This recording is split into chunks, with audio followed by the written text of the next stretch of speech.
4 नवरात्रे होते हैं। कितने? 4। 2 नवरात्रे गुप्त होते हैं, 2 नवरात्रे तुम्हारे सामने आते हैं, एक चैत्रीय एक शरदी, फिर नवरात्रे प्रारंभ होते हैं। क्या केवल 4 नवरात्रे? क्यों? मां जगतजननी की आराधना 4 बार 4 नवरात्रे के रूप में क्यों होती है? हमारा बचपन, हमारी जवानी, हमारी अधेड़ी और हमारा बुढ़ापा, 4 अवस्था में यह नवरात्रे की जो साधना होती है, नवरात्रे में जो आराधना होती है, जो नवरात्रे में मां आद्य शक्ति दुर्गा भवानी मां पार्वती की पूजन होती है, मां गोरा के रूप में, चंद्रघंटा के रूप में, स्कंद के रूप में, कुष्मांडा के रूप में, मां कात्यायनी के रूप में, मां कालरात्रि के रूप में, जब हम मां आद्य शक्ति की आराधना करते हैं तो वो नवरात्रे हमारे शरीर को एक ऊर्जा देते हैं, एक एनर्जी देते हैं, एक बल देते हैं। नवरात्रे आएंगे, प्रारंभ होंगे,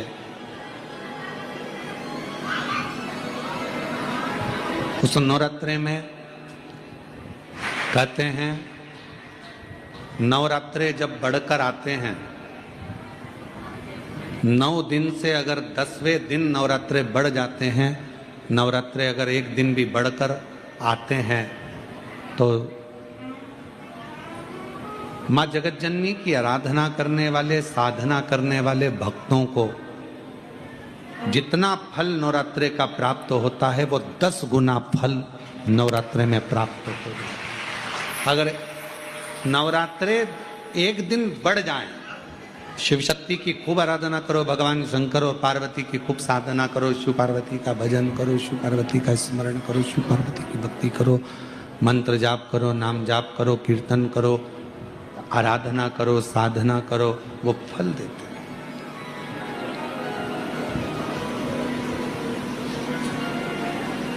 आराधना साधना मां अंबा जगदम्बा की शिव के साथ। संपूर्ण देशवासियों को बधाई देता हूं कि आज नवरात्रे के पहले दिन, नवरात्रे में जितनी शंकर की आराधना कर सकते हो उतनी करो। शंकर की आराधना करने से नवरात्रे में शक्ति का बल बढ़ता।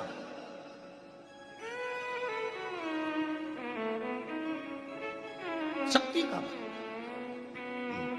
क्यों गुरुजी नवरात्र में शंकर जी की आराधना क्यों करना चाहिए? हमने कहा अगर माता रानी से जो मांगना है तुम्हें, अगर तुमने नवरात्रे में शिव जी की आराधना करिए, शंकर की कथा सुनिए, शंकर की आराधना करिए, शिव स्तुति करिए, शंकर को एक लोटा जल चढ़ाया, मां आद्य शक्ति तुम्हारे पर कृपा करेगी। क्यों? क्योंकि जिस स्थान पर शिवलिंग रखा होता है और जो हस्त कमल है वो मां पार्वती जगत जननी दुर्गा भवानी है। जब हम जल चढ़ाते हैं, मां आद्य शक्ति अंबा जगदम्बा 64 योगिनियों पर वो जल चढ़ जाता है और जगत जननी नवरात्र में प्रसन्न हो जाती है। वो जल की इतनी महत्वता है। आद्य शक्ति को प्रसन्न करना है, नवरात्र में शिव जी को जल चढ़ा।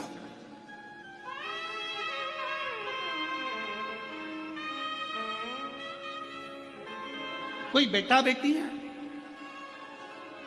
कोई एग्जाम दे रहे हैं, कंपटीशन एग्जाम में बैठ रहे हैं, सर्विस के लिए जा रहे हैं, नौकरी के लिए जा रहे हैं, नौकरी नहीं लग रही है, हम कहेंगे लाल पुष्प की पत्तियों को प्रत्येक किसी भी नवरात्रि के अंदर, नवरात्रि के अंतर्गत 9 दिन का तुम नियम बना लो। जैसे कई माताओं का नियम रहता है, मेरा व्रत है, मैं दूध पर, एक गिलास दूध पर व्रत करूंगी, मैं नंगे पैर चलूंगी, मैं ये व्रत करूंगी, मैं वो व्रत करूंगी। मैं बेटा बेटियों से कहूंगा, नवयुवक बच्चों से कहूंगा, अगर आप कंपटीशन एग्जाम में बैठ रहे हो, अपनी पूरी मेहनत करो, पूरा परिश्रम करो, रात दिन एक करो और लगे रहो।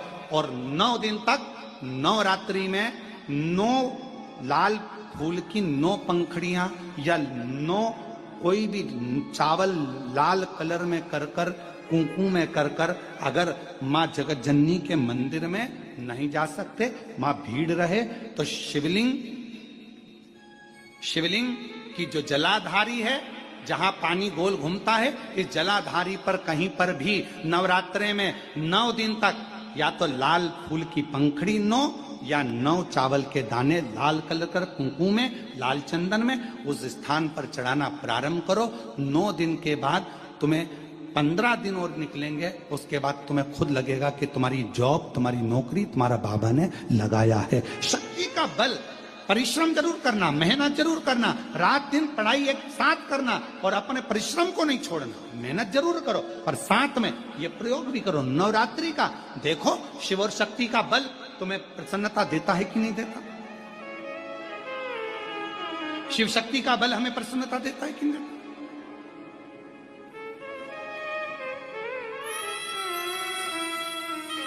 अब कई लोग ऐसे होते हैं, हम नवरात्रि आई है, माता रानी को भज रहे हैं, जगत जननी दुर्गा भवानी को भज रहे हैं, पर शिव जी के मंदिर तक नहीं जा रहे, समय नहीं मिल रहा मंदिर जाने का, क्योंकि माता जी के मंदिर जाते हैं, माता जी को प्रणाम। अरे उस शंकर को पहले भजो, सवेरे उठते से ही पहला एक लोटा जल शिव को, क्योंकि उसी के माँ जगत जननी हस्तकमल पर जल जाना जरूरी है। शंकर का चढ़ा वो हमें फल प्रदान करे, सुख दे, आनंद का। देवी जी का दर्शन करा है तुम लोगों ने? अरे बोलो तो जम के करा है। तलवार है उनके हाथ में, ठीक है। काय पे बैठी हैं? शेर पे। तुम मोटरसाइकिल पे बैठ के इतनी घबरा जाती हो कि कोई तुम्हें घूर के देख ले तो तुम्हारी आंख में आंसू आ जाता है। वो भवानी है, दुर्गा शेर पर बैठी थी। शुंभ और निशुंभ दोनों राक्षसों ने आकर कह दिया था, ए सुंदरी, हम दोनों में से एक से तू शादी कर ले तो बच जाएगी, नहीं तो मर जाएगी। देवी अंदर गई गुफा में, शंकर भगवान से कहा, शुंभ निशुंभ आए हैं दरवाजे पर। तो भगवान शंकर मुस्कुरा कर बोले, तुम मुझसे कहने आई हो, तुम स्त्री हो, एक नारी में आधा शंकर होता है। जब शंकर तुझ में है, शक्ति तुझ में है, शिव तुझ में है, तो तू दुनिया से निपट सकती है। चढ़ जा शेर पर, उठा तलवार, कर संहार। माता पार्वती जी कहती है, मैंने शास्त्र पढ़े हैं मेरे हाथ में, मैं वेद माता भी कहलाती हूं, मैं शास्त्र हाथ में रखती हूं, शस्त्र कैसे उठाऊं? शंकर भगवान कहते हैं, संस्कृति को बचाना है, संस्कारों को बचाना है तो शास्त्र उठाना पड़ेगा, और अपने आप को और सनातन धर्म को बचाना है तो शस्त्र भी उठाना पड़ेगा। ये हमारे को ऊपर निर्भर करता है। हम शास्त्र भी उठा सकते हैं और शस्त्र भी उठा सकते हैं। ये मां जगजननी दुर्गा भवानी का दर्शन करने जाओ तो उस माता को प्रणाम कर कर उससे कहकर आना, मां जब शास्त्र की जरूरत हो तब मुझे शास्त्र देना, और जब शस्त्र की जरूरत हो ऐसा बल देना, ऐसा शस्त्र देना कि दुनिया के लोग याद रखें, हम याद रखें। कभी जिंदगी में मौका मिले तो 5 दुर्बा, कितनी दुर्बा जम के बोलो जरा, 5 दुर्बा 1 बेलपत्र। कभी अगर मौका मिले जीवन में, 5 दुर्बा 1 बेलपत्र, 1 अक्षत, 1 चावल का दाना, और तीनों पत्तियों पर लगा हुआ चंदन। बेलपत्र की जो 3 पत्ती होती है, इन तीनों पर लगा हुआ चंदन, दुर्बा, बेलपत्र, चावल का 1 दाना मध्य पत्ती पर रखकर, जब भी आप अपने हृदय से कोई सरकारी गतिविधियों में कहीं फंस गए हो, सरकारी कोई केस चल रहा है, कोई सरकारी चीजों में अगर तकलीफें आ रही हैं, तो शिव का नाम लेकर आप अपना कर्म जरूर करना, मेहनत जरूर करना। कर्म के साथ में शंकर पर विश्वास रखकर 1 अक्षत का दाना, 1 बेलपत्र, 5 दुर्बा हाथ में लेकर शिव का स्मरण कर कर श्री शिवाय नमस्तुभ्यम कहकर, अगर श्री शिवाय नमस्तुभ्यम भी नहीं कह सकते, पंचाक्षर मंत्र नमः शिवाय, षडाक्षर मंत्र ओम नमः शिवाय, या फिर श्री शिवाय नमस्तुभ्यम बोलकर शिव को जो स्थान आपको बताया है, स्थान देखा है ना, फिर ध्यान देंगे। अशोक सुंदरी से शिवलिंग के बीच की जो खाली जगह देख रहे हो आप लोग, एलईडीओं पर ध्यान देना। एलईडी और अपने अपने मोबाइल पर अगर आप कथा सुन रहे हो, या यहाँ पंडाल में कथा सुन रहे हो, या आस्था चैनल पर सुन रहे हो, तो वहां शिवलिंग, अशोक सुंदरी का स्थान, बीच में जो खाली जगह है, इस खाली जगह पर बेलपत्री और दुर्वा का जो पीछे का भाग है, वो पीछे का भाग अशोक सुंदर की ओर होना चाहिए। अशोक सुंदर की ओर उसका भाग हो जाए, और पत्ती को इस तरह से शिवलिंग और जो खाली जगह है उसके मध्य में रखकर, कोई सरकारी चीज के लिए, कोई प्रशासनिक चीज के लिए, कोई केस के लिए, कोई कानूनी कार्यवाही के लिए, कोई तकलीफ में घिरे हुए हो, तो उस स्थान पर ये बेलपत्र केवल एक बार चढ़ाकर बाबा से विनती करना, बाबा उसको स्वीकार जरूर करेगा, कार्य सफल जरूर करेगा। एक बेलपत्र शिव भक्ति के लिए, एक बेलपत्र की मूल, एक शिव कथा कर रही है। आप लोगों के घर में रुद्राक्ष है? जरा बोलो, जम के बोलो जरा, है ना सबके पास में? जब रोग आता है तो रुद्राक्ष को तांबे के कलश में गलाकर उसको शिवजी पे जल चढ़ाकर पीते हैं। और यदि जिस दिन तुमको लगे कि आज मेरा मन शांत नहीं है, आज मेरे घर में अशांति सी लग रही है, क्लेश बहुत है, मन में शांति नहीं है, टेंशन बहुत चल रहा है, उस दिन थोड़ी देर के लिए लेफ्ट हाथ में रुद्राक्ष का मन का, सीधे हाथ से बाबा देवादिदेव महादेव का हाथ रखकर शिव जी के नाम का स्मरण कर कर महामृत्युंजय याद हो तो वो जप ले, ना हो श्री शिवाय नमस्तुभ्यम जप ले, ना हो पंचाक्षर षडाक्षर जप ले, केवल 3, 5 या 7 बार बोल लो, उस रुद्राक्ष को हृदय से लगाकर वापिस जहां रखा था वहीं रख दो। आपको 15 मिनट के अंदर अंतर मालूम पड़ जाएगा कि घर के अंदर शांति हुई कि नहीं हुई। ये प्रैक्टिकल जरूर करना। कहीं सियोर वाला महाराज झूठ तो नहीं बोल रहा, इसलिए प्रैक्टिकल करना जरूरी है। प्रैक्टिकल बहुत जरूरी है। देवी जी की स्थापना होती है, तांबे का, पीतल का, स्टील का, मिट्टी का, कौन सा घड़ा, कौन सा घड़ा रखते हैं? काय का रखते हैं? मिट्टी। काय का घड़ा रखते हैं? मिट्टी का। कभी कोई तुमसे पूछे कि पूजन में मिट्टी का पात्र, मिट्टी का घड़ा, मिट्टी का हंडा, मिट्टी की मटकी क्यों रखी जाती है, यदि कोई तुमसे पूछे तो तुम्हें उत्तर देना है, ये मिट्टी का हंडा, मिट्टी का मटका, मिट्टी की मटकी कलश में रेणुका माता के नाम से रखी जाती है, जो अखंड सौभाग्यता प्रदान करती है।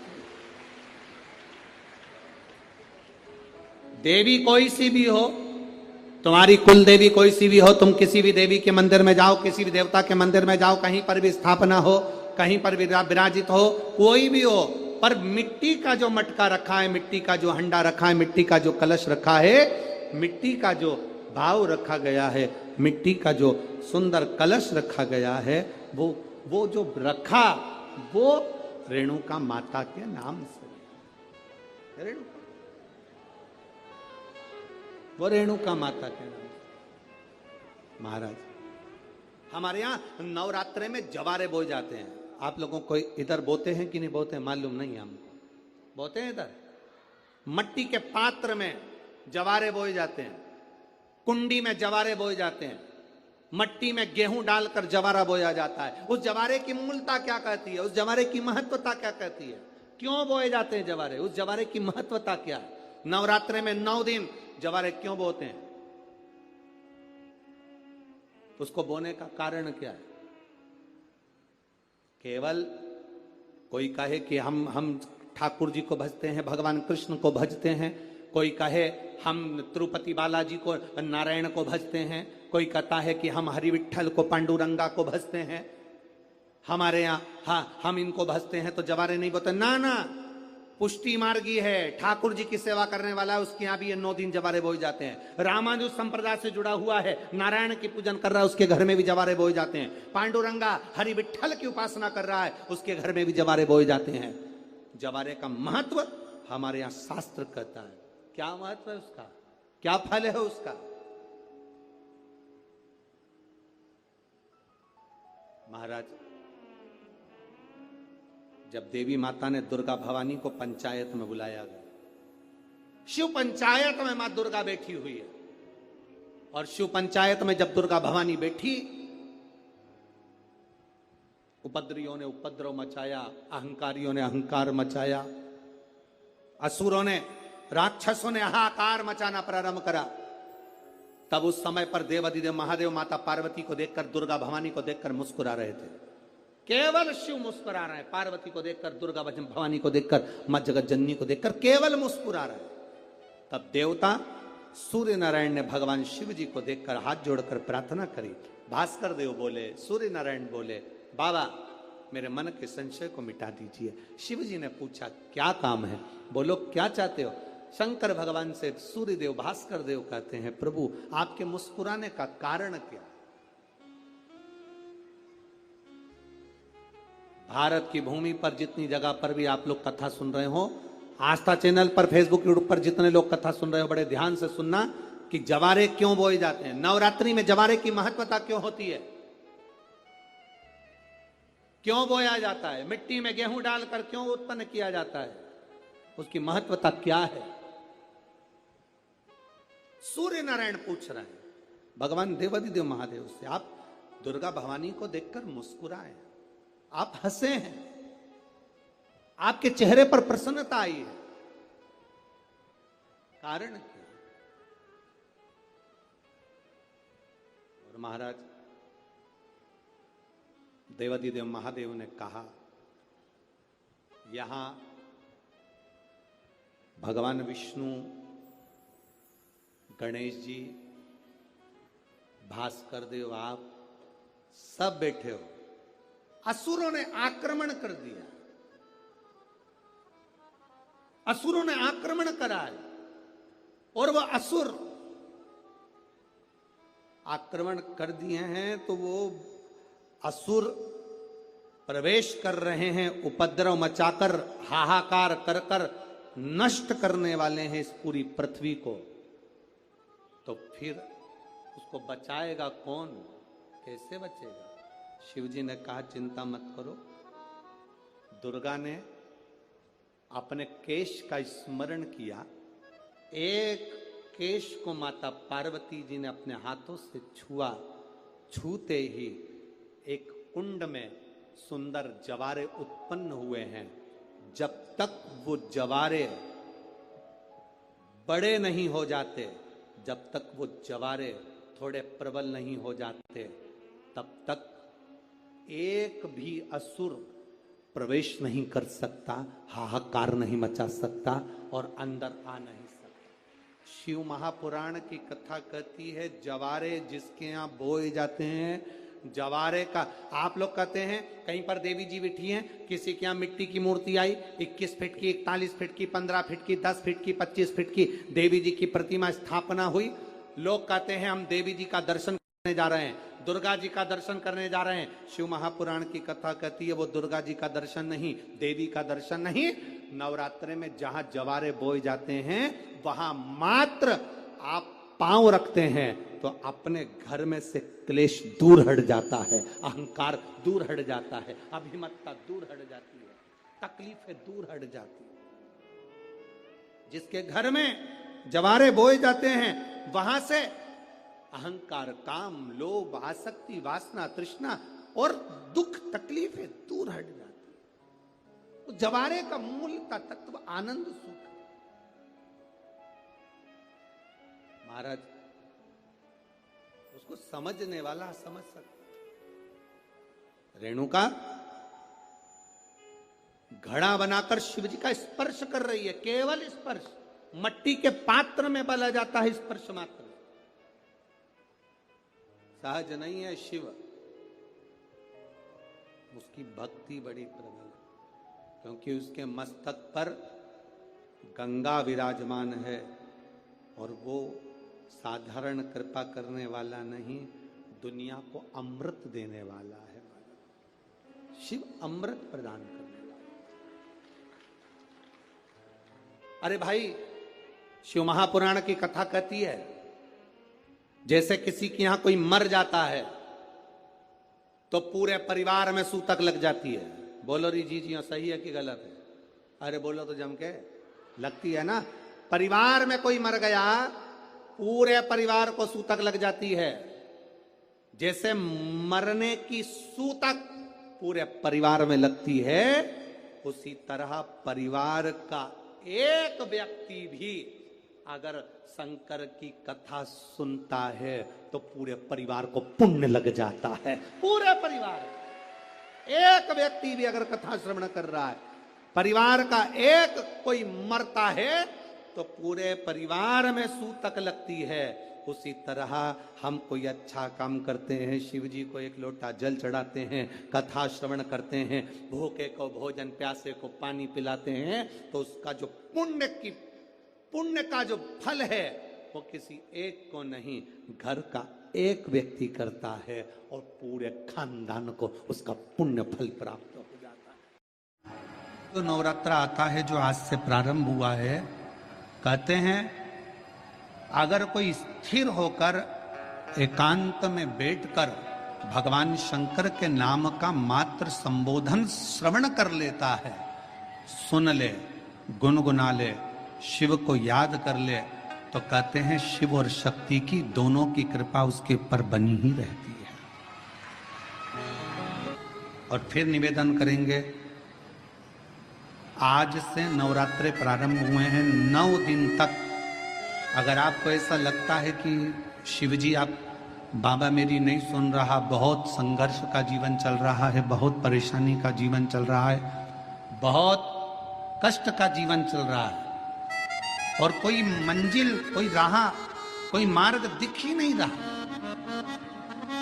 तुम्हारा कैसा भी दुख है, जो आज प्रारंभ हुए हैं, आज से 9 दिन तक का एक नियम ले लो नवरात्रे में कि मुझे शिवजी के मंदिर में अशोक सुंदरी वाली जगह पर एक बेलपत्र मां हेमवती माता के नाम से, कौन सी माता?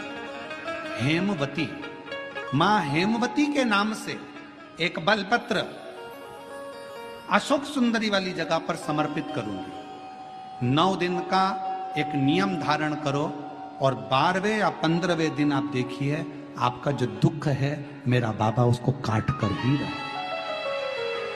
इस नवरात्रे में हेमवती माता का स्मरण करना, एक बेलपत्र का पूजन करना, या एक बेलपत्र के वृक्ष के नीचे आप 9 दिन तक भी, अगर मंदिर तक भी नहीं जा सकते, मंदिर में आप बेलपत्र रखने नहीं जा सकते, तो आपके घर के आंगन में, द्वारे पर, बगीचे में, आपके घर के पास अगर कोई बेलपत्र का पौधा है, वृक्ष है, उस बेलपत्र के वृक्ष के सामने एक बेलपत्र का पत्ता रखकर भी अगर आप उस पर जल चढ़ा रहे हैं या पूजन कर रहे हैं हेमवती माता के नाम से, तो उसका फल आपको मिलेगा।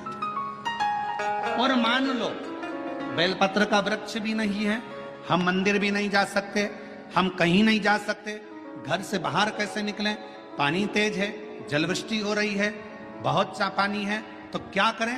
अपने घर में जो शिवलिंग है, तुम्हारे घर में अगर जो शिवलिंग है, तुम्हारे घर में जो शिवलिंग विराजमान है, उसी शिवलिंग के साक्षी में, सम्मुख में भी अगर हेमवती माता का नाम लेकर अगर एक बेलपत्र समर्पित करोगे 9 दिवस तक, तो उसका फल मिलेगा जरूर, उसका फल मिलेगा। फिर से बोलो, कौन माता? हेमवती। कौन है ये? शिव महापुराण की कथा कहती है, जब माता पार्वती जी हिमालय राज के घर में प्रगटी और हिमालयों की कंदरा में बैठकर मां पार्वती जी तप साधना में लीन हुई, जितनी परीक्षा भगवान शंकर ले सकते थे शिव जी ने सारी परीक्षा ली। ब्रह्मदेव परीक्षा लेने आए, भगवान नारायण परीक्षा लेने आए, इंद्रदेव आए, सप्तऋषि आए, सारे साधु संतों को परीक्षा लेने भेजा। पर मां उन परीक्षा